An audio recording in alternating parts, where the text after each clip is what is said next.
course, it is the Lady Zaynab, who cannot be separated from her brother, who keeps all of this alive and begins to retell the tale. And so it's a terrible time, and it's the beginning of something absolutely wonderful.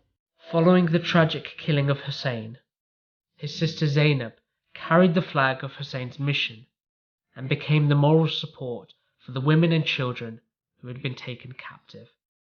Famously, when asked how she perceived what had transpired, she replied eloquently, "I saw nothing but beauty."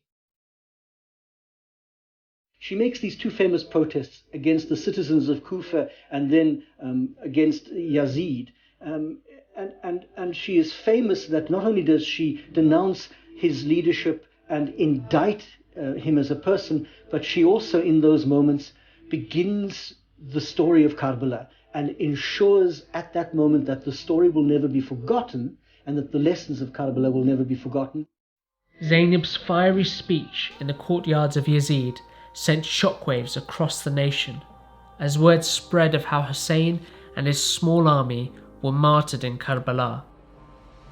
Realizing his grave miscalculation, Yazid freed Husain's family.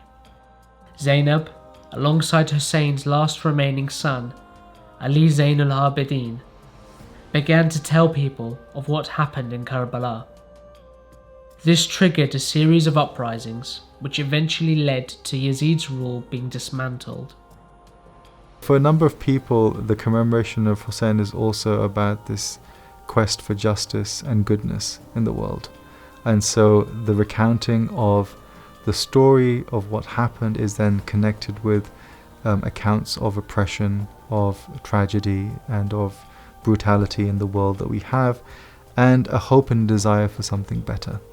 The story of Husain has been remembered through generations every year as a source of empowerment in the fight for moral justice. How Husain and his army of 72 were victorious against a tyrannical enemy through sacrificing their lives. 1300 years later, millions of people from all backgrounds flocked to pay tribute to Husain at his shrine in Iraq.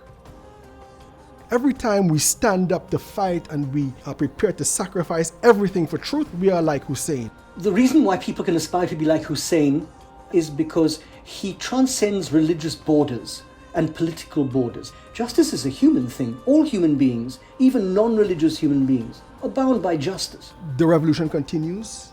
Tune in to the full episode on the Be Quran podcast, link in bio.